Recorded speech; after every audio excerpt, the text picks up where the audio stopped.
stop for a moment, and he skipped it into the forest. What? He escaped? No one escapes from me, sir. I went after him and caught him like a lamb. I put the bracelets on, took him to the battalion. What will happen to him? If he hadn't tried to escape, he might have got off light. There'll be a court-martial now, and they'll shoot him. What's so wrong with trying to escape? You can't be lenient. He might just have been scared. That's nothing to do with it. The main thing is he tried to escape. He tried to set himself free. In the force, sir, we got it in for escapers. More than anyone else. We've got it in for escapers. More than anyone else.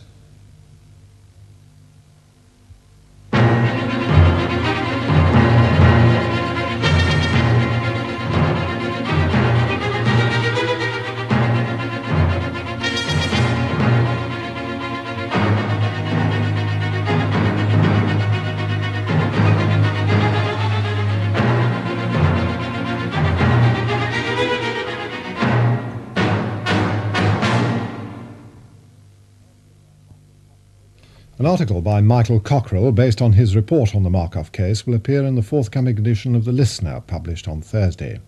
And a behind-the-scenes look at the way Panorama conducted its investigations forms the subject of the first of a new series of programmes examining investigative journalism on television, Whistleblowers, which starts on BBC1 next Sunday evening at 11:15. On BBC2 now, a programme change, with another fast-moving comedy featuring Rhoda. Here on BBC1, in half an hour, international boxing, with live coverage of the fight between John Conte and Jesse Burnett. First, the news with Angela Rippon.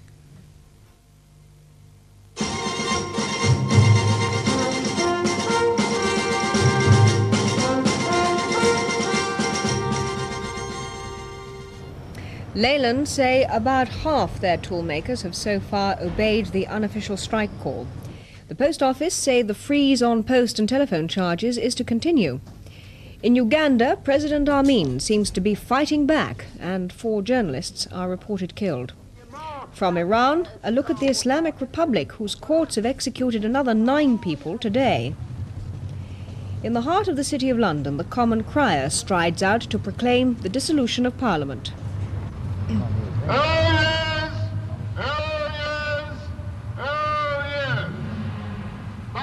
And as one Parliament dies with proper dignity, the battle for the new one begins. So, from our special election studio, the BBC's political editor starts his nightly charting of the campaign. But first, 3,000 toolroom workers at BL Cars, formerly British Leyland, have walked out on unofficial strike, a move which both management and official union leaders have said could bring the firm down. The toolmakers want separate negotiating rights and a basic wage of £90 a week for all skilled workers. So far, BL says production hasn't been affected by the toolmakers' action. Day shift workers at a number of factories walked out in support of the unofficial strike call. There was strong support at Cowley and also at the main rover assembly plant at Solihull, from where our Midlands industrial correspondent Peter Colborne reports. This morning, nearly 9,000 assembly workers went to the rover plant as usual, but the 600 toolmakers and craftsmen stayed away to a man. But even without them, production has continued all day. Some of these smaller rover plants' support has been patchy, some craftsmen working, others on strike. Deep Presteel Fisher plant at Castle Bromwich, it appears that only a third of the craftsmen have decided to join the strike. The management say only some 350 have stayed away. Here too, production is normal. Longbridge, where craftsmen had always said they would work normally, had another meeting today, but this too totally rejected the idea of striking. Fewer craftsmen have answered the strike call than the strike leader Roy Fraser said would, although the night shifts are expected to add more to the figure of 3,100 given by the company early this evening. Still, a 4-week strike by that same number of toolmakers 2 years ago was enough to bring the company to its knees. Day one is far too early to assess or even see any real interference with production, especially with management making every effort to keep plants running. By the end of the week, it might be more difficult to keep assembly lines moving without toolroom men or without others willing to do the essential maintenance work done by them. 3/4 of those who came out today are at only 3 locations. At Cowley, the body plant, where Mr. Fraser himself works, and the assembly plant, the rover plant at Solihull, and the Castle Bromwich Body Works in Birmingham. Now, what the toolmakers face is the combined opposition of the management and their own union, the AUEW, to their demand for separate bargaining rights. As for giving skilled craftsmen more money, that, they say, can come only from the official negotiations and agreements on pay parity and production incentives, and the toolmakers' £90 a week target could be met, they say, by the end of the year. They would agree, though, with Roy Fraser that the skilled man at BL is and has been undervalued. Among engineers, toolmakers were once acknowledged the uncrowned princes of the shop floor. Now, they say, their status has declined, but their skills have not. It takes a minimum of 4 years to teach craftsmen, such as toolmakers, their trade. They make the tools that enable other craftsmen to do their jobs. That requires critical standards of accuracy, working to 10,000ths of an inch and seconds of a degree. They need a knowledge of logarithms and trigonometry and must be able to understand engineering drawings. It's taken one man 150 hours, that's over 3 working weeks, to produce this press tool, which is typical of a toolmaker's job of British Leyland or anywhere else. And what's it for? To turn out electrical contacts like this, which it's capable of doing in tens of thousands, saving costs and labour. British Leyland's unofficial strike leader, Roy Fraser, is demanding restoration of differentials and separate negotiating rights to win what he calls a realistic wage. He won't specify how much, but he insists skilled craftsmen are undervalued. I think the illustration of this is that when you get people leaving to take jobs as taxi drivers, milkmen, firemen, and we've had people leaving now that are going to America and Germany and Sweden to take up skilled jobs elsewhere, and this means uprooting their family and travelling many thousand miles, and they don't do that if they can get the rewards in this country for that skill. The rewards range widely within Leyland. The highest basic rate is nearly £87, the lowest is just over £68, and semi-skilled people can earn as much as that, or even more. Elsewhere, says Mr. Fraser, craftsmen command up to £124 a week before overtime. These men are receiving government training as toolmakers, skills which it's argued Leyland badly needs. But they could be attracted to higher wages elsewhere in industry. So critical is the shortage of skilled men in the giant car firm that Leyland is contracting out an increasing amount of work to outside firms, it's claimed at twice the price.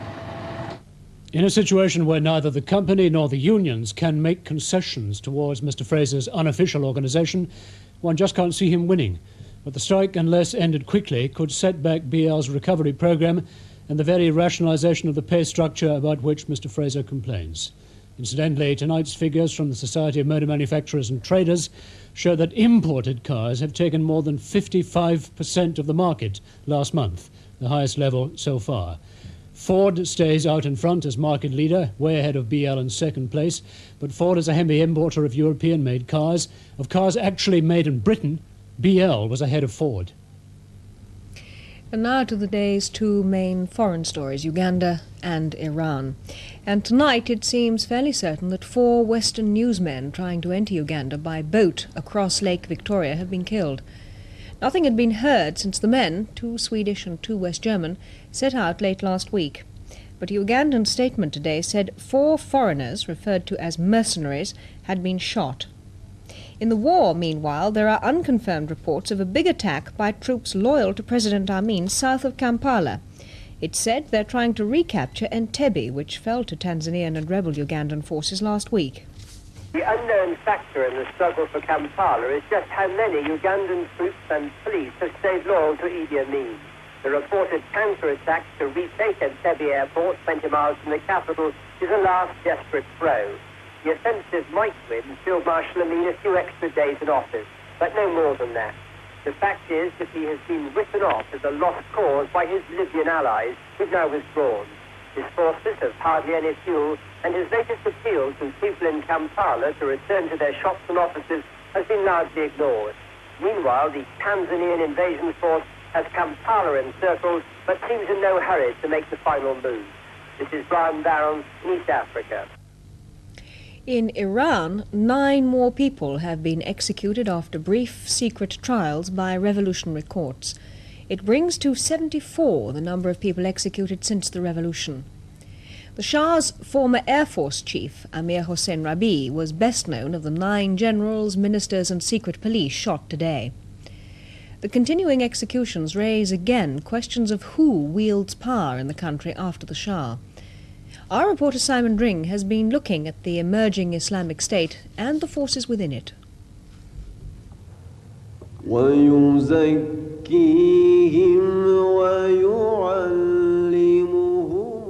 It's the teachings of the Quran, the Muslim holy book, that will shape the future of Iran. Under an Islamic republic, God will be the lawgiver. The Quran can be interpreted in different ways, but within its verses are the basic laws which will be used to set up the country's new government. Instructions on such day-to-day things as justice, the economy, social welfare, and international relations.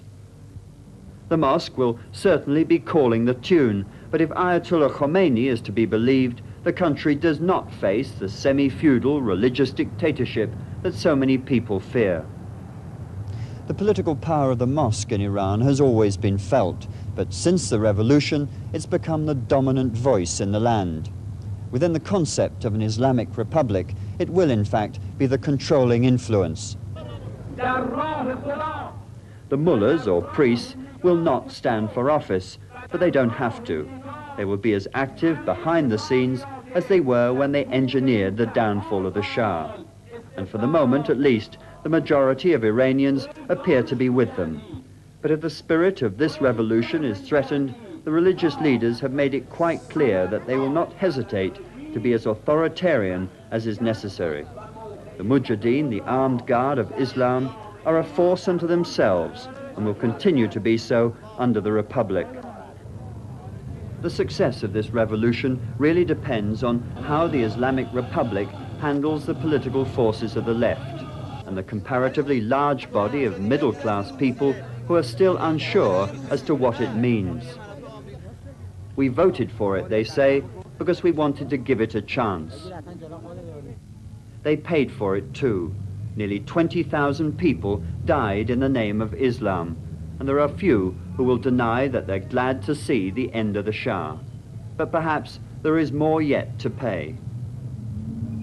For the first time in many years, there's a sense of real freedom in Iran, as long as it does not challenge the power of this man. This is Simon Dring in Iran. And now back home to the story that's going to dominate the news for the next 4 weeks, the election campaign. It's had a quieter start than in recent years, and our political editor, David Holmes, now brings together this report from our campaign studio. This is going to be a rather longer election campaign than we've been used to recently, 4 weeks instead of 3. And although this was the first official day of it, things got off to a gentler start than usual. A few sighting shots fired in either direction rather than the noise of the real battle, with one of the big guns, Mrs. Thatcher, not in action today at all. Mr. Callaghan presented a smiling, almost bouncy confidence to his first news conference, saying that his campaign was going to emphasise national unity, the cohesiveness of the country, its sense of being one, with a concentration on policies which were fair to those in greatest need. Although he did have to spend a minute or two dealing with a certain lack of cohesiveness in his own party. That stemmed from Mr. Tony Benn's all-out attack on the EEC last night. Now, there's no doubt that Labour hopes to gain votes in this election by some hard hitting against the EEC's common agricultural policy and its effect on food prices. But Mr. Benn's attack went a lot further than that. In fact, a leading Tory, Peter Walker, today called it a deliberate attack upon the Prime Minister. But it was before he spoke that I put my question to Mr. Callaghan at Labour's news conference. Do you endorse Mr. Benn's slogan that a vote for Labour is a vote against the common market as it now operates? I don't endorse Mr. Benn, he doesn't endorse me. We each make our own speeches, you know. We're not a lot of automatons in the Labour Party. So I am not here to comment on what anybody else says in that sense. But if you know exactly what our attitude is on these matters of the agricultural policy, I've spelled it out again this morning. We each address it in our own way and put it in our own way, and I shall use my own words and others will use their words, but we're all marching towards the same end. We're going to put an end to this agricultural policy in its present form. That is what I think we're all saying. After Labour's news conference, Mr Callaghan flew by private jet to Scotland to launch his election campaign. And it was, of course, Scottish devolution which led indirectly to the downfall of his government. At a rally in Glasgow tonight, Mr Callaghan focused on a central theme for Labour, how they had saved nearly 1.25 million jobs in Britain, many of them in Scotland. He attacked Conservative plans to cut public expenditure and said Labour was proud of public spending, which was producing jobs, and spoke of their plans for Scotland. Our next major step is to give substance to the Act of Parliament that we put through under Bruce Millen only the week before we broke up as a result of that vote of confidence, to increase the budget of the Scottish Development Agency from £300 million to £800 million. We intend to turn the Scottish Development Agency into a powerhouse for Scottish industry. Public expenditure, yes, let's defend it, let's be proud of it. It's creating industries, saving jobs, helping firms. I have no hesitation in taking the Conservatives on the question of whether we should have more public expenditure or not. And I hope you won't either.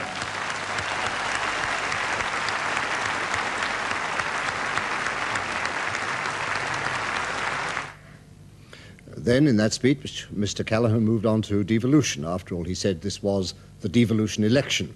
A new Labour government would reopen its offer of all-party talks, try to build on the Scotland Act, and find a solution which would best suit the Scottish people.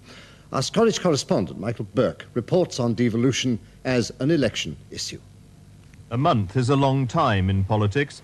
The devolution referendum and the tearing down of the government's carefully constructed parliamentary majority that was its direct consequence are now history. Though the repercussions were conclusive, the vote itself was not, and the central question in Scottish politics remains unanswered. The pro-devolution parties, the Liberals and the SNP, think they know the answer. At the nationalist strategy meetings, there's much talk of emphasising that there was a majority, even if only a thin one, for an assembly, and that the Scots are being cheated of something that's theirs by right. Of course it is. How could it be anything else when you look at the figures and see that 52% of the people who voted yes, and there were other people who voted no because they didn't think it was a strong enough bill, and they too want something. The people in Scotland do want some form of devolution. The millions being spent on converting the Assembly building in Edinburgh are a thorny issue for government ministers, so much so that press and television are banned from its precincts. We're from the BBC. We want to film the building inside. We'll get on, John. Why not? Not a chance. Why not? That's what I'm here for. Behind the barriers, the work is now almost completed. Nearly £4 million has been spent here before and since the referendum. The government couldn't escape its contractual commitments. Nor, says Labour's Scottish Secretary, should it avoid its political commitments either. Labour's policy will be a reaffirmation of devolution. We were interrupted in attempting to ensure an Assembly for Scotland by the confidence vote in the Commons a couple of weeks ago. Whenever Labour is re-elected, we will do everything in our power to ensure that the devolution commitment is carried out. Devolution Labour style is dead, or at least that's what the Conservatives' campaign brochures will be saying. They feel they've caught the country's mood more accurately than the other parties and are now moving on to other issues. I think holding the referendum was a very wise move on the part of the present government, because it gave the people of Scotland the chance to express exactly what they did think. And what they did think was that a third were in favour, a third were against, and a third really couldn't have cared less. So I think it's pretty clear that it's not one of the most burning issues. In a factory in Glasgow, the finishing touches are being put to a special chair for the Speaker of the Assembly. The election may well now decide whether anybody ever gets to sit in it. The election must also decide if the Conservatives can try out their new offer that council tenants of 20 years standing would be able to buy their houses at half price. That sparked off a bit of a row today, with Peter Shaw for Labour arguing that such an offer had to be paid for, and he suspected the Tories would do it by putting up rents which they'd been conspicuously quiet about. But Michael Heseltine from the Conservative side denied that the offer would not put up rents, and anyway, Labour had a scheme for increasing rents in line with inflation. Both contestants will be taking their argument a bit further in Campaign Report in tonight on BBC1 at 10:20. Mr. Heseltine was one of the few Tory leaders out on the road today, while his leader was hard at work planning the campaign in Conservative headquarters. But before she left home, she explained to waiting reporters why her party was still taking things quite gently. Good morning, Mrs. Leslie. Can we have a little word about tactics before you go? Mr. Callaghan is off today in Scotland starting his campaign. Maybe perhaps ask you why you aren't doing the same. Because we're just taking a little bit longer to plan. This is the longest campaign we've ever had. You know, in February 74, on October 74, we wouldn't even have had an election announced yet. And I'm just a little bit fearful that people might get fed up with us before the end of the campaign. And I think what's important is that you finish strongly. The Liberal leader, David Steel, opened his party campaign with a realistic view of the Liberals' overall prospects. He wasn't expecting a Liberal government, he said, but he was asking for a powerful wedge of Liberals in the next House of Commons. And then we can do two things for you. We can stop either main party having things all its own way for 5 years, imposing their arrogant ideas on us all without having to listen to public opinion. They say that they've got all the answers now, but we know better, because if they had, we shouldn't be in the mess we're in today. The other thing we can do is to change our system of government so that we begin to build cooperation and partnership, without which long-term progress is impossible. This election must be about how we stop Britain sliding downhill. As Mr. Steel took to the road, his bright orange coach carried not only his election troops, but the fighting message of his campaign. The Liberal battle bus is eye-catching and economical, all too important for a party with limited means. For the next 3 weeks, it'll be Mr. Steele's mobile home and his office, with a canteen and private lounge for personal comfort, and phones, televisions and typewriters to keep him in touch as he tours over 30 seats that the Liberals hope to win. First stop was Newbury in Berkshire. Liberals ran the Tories close here in 1974, and now it's one of their real hopefuls. But clearly Mr. Steel still has some convincing to do. Glad to meet you. Are you a first-time voter? Yes, that's right. Right, Yeah. very good. A Liberal, I hope? No, I'm doubtful. You're still a waving voter? A waving voter, yes. Well, we'll hope to convince you in the course of the campaign. Okay, well, right. good How are you? luck. Good to see you. Thank you very much. Generally, though, it was an encouraging first day for the Liberal leader, with not too many awkward questions. Yellow and red. Very good. That's a Scottish Liberal colour, in fact. Liberal policy we'll be able to look at tomorrow. They're bringing out their manifesto, and so are some of the other smaller parties. But still not the Conservatives. Their manifesto is timed for Wednesday. Slowly the thing builds up. Still a long way to go till polling day on May the 3rd. So that's the first day of the election campaign, and David Holmes will be back with another report tomorrow night. The first of a series of economic statistics due during the election campaign appeared this afternoon.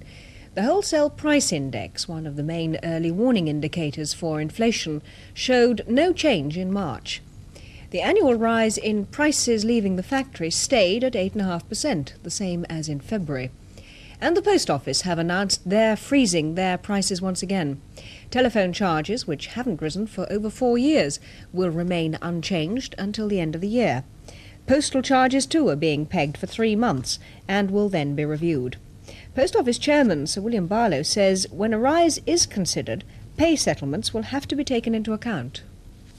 The thing that will determine when we increase postal charges will be a combination of the pay settlements and other costs we have to bear. And all I've been able to say today is we can see our way clear for another 3 months, and we'll have to see how it goes. In the case of telecommunications, which is rather more technically oriented, I can go so far as to say that for the charges the general public have to pay, we can hold those clear, steady until the end of the year. We might have a few specialist services where we might have to change the tariff, but the prices that the generality of our customers pay will remain unchanged all this year. The Pope has given a warning to Roman Catholic priests that he is determined they should remain celibate and not give up the priesthood. In a letter to be distributed throughout the world, he said the priesthood couldn't be renounced because of the sacrifices it demanded. Since his election last October, Pope John Paul has refused to give any dispensations to priests wishing to leave their orders, even those wanting to get married. In South Africa, several hundred black miners rioted and tried to burn down buildings at a new gold mine due to be open tomorrow at Fochville, west of Johannesburg. Police were called in to help restore order. The trouble began at a miners' hostel, but the cause isn't known. Police hunting the so-called Yorkshire Ripper have issued a photo-fit picture of a man they want to question. He was seen driving a dark-coloured Ford Escort in Halifax last Wednesday evening when the Ripper killed his 11th victim. The man is described as about 30 years old, of average height, with a generally scruffy appearance. He was wearing a tartan shirt and lumberjacket. Well, as you may have seen in Panorama, there's some remarkable new information on the death of Georgi Markov, the exiled Bulgarian broadcaster killed in a London street last September by an injection of poison. The programme revealed that Markov was warned by a highly placed Bulgarian official that he would be murdered unless he stopped making anti-Bulgarian broadcasts on the American station Radio Free Europe. And a former top KGB man, who's now defected to the West, has said there's no doubt that the Russian KGB was involved in the murder, as well as the Bulgarians. Prakash Machandani has been following the story. I feel in myself a necessity to rebel against any kind of authorities. Georgi Markov was the victim of the most bizarre murder of modern technology, a sophisticated metal pellet fired from an umbrella into his thigh. It was at the government centre at Porton Down days later that accidentally the true nature of the pellet was revealed. Analysis showed the poison to be ricin, 70 times more lethal than the cyanide on the right. While Scotland Yard's hunt extended to 4 countries, the Panorama team came up with their own evidence. We found that the pellet that killed Georgi Markov was in fact sugar-coated so that it would melt more quickly and get the poison into his bloodstream quicker. We also found that he had been warned quite specifically by a man from Bulgaria how he would be killed and by a special poison that would leave no trace. But who killed Georgi Markov? The answer came in a key interview. Are you saying that you have no doubt that the Soviet KGB was involved in the murder of Georgi Markov? No doubt at all. No doubt whatever. But would the Soviet Union be prepared to get involved in an assassination plot on London streets when only 8 years ago 105 diplomats were expelled as KGB agents from Britain? So what? How long did it take them to restore the whole thing? False cigarette packets that shoot bullets were among the sinister gadgets the defecting Koklov brought with him. He says that the KGB wanted to get rid of Markov in order to send a proxy warning to dissidents against the Soviet Union right the way throughout the world. They couldn't go around and bump off Solzhenitsyn, but if they bump off Markov, the message would be just as clear. And there's one more clue. In January last year, the British ambassador to Bulgaria was officially told to stop Markov making his broadcasts on the RFE. If he doesn't, the Bulgarian authorities warned, we will draw the appropriate conclusions. So we know now how and why Markov was killed, but 7 months later, the identity of his killer is still shrouded in mystery. Now soccer, and just 2 matches were able to go ahead tonight after torrential rain at the weekend meant the cancellation of 6 others. In Division 2, West Ham United 1, Luton 0, and in Division 4, Stockport 2, Aldershot 2. And an amateur footballer is still critically ill in hospital with severe burns after he and 10 other players were struck down by lightning during a match. The accident happened at Carleon in Gwent during a hailstorm. All the other injured men have now been released from hospital after treatment for burns and shock. A report from Chris Seeger. The match was between a pub side and a steelworks team from the Newport area. At the end of a violent hail shower, lightning struck a metal stake in the ground near the players. It's thought the ones who were worst hurt were wearing steel studs rather than plastic ones, although they were all bowled over. The storm hit the field only 7 minutes after the game began. So it blew up, stopped the game, told the players to go back to the dressing room. some started running and others came ambling behind. I got halfway to the dressing room and felt a sudden shake and a flash, and I ended up on the floor. I looked around and a lot of other players were on the floor as well, and a couple were shouting and screaming. And I realised then that we'd been hit by lightning. And now let's have a look at the main points of today's news again. As the election campaign gets underway, the Prime Minister has put public expenditure in the centre of the battle. And in the unofficial strike at Leyland factories, the company have said within the last half hour that only a third of craftsmen have responded to the call. And the Post Office is continuing its freeze on charges. Well, that's it from us, so from me, good night. But over to Jim Bacon, who has the weather for us.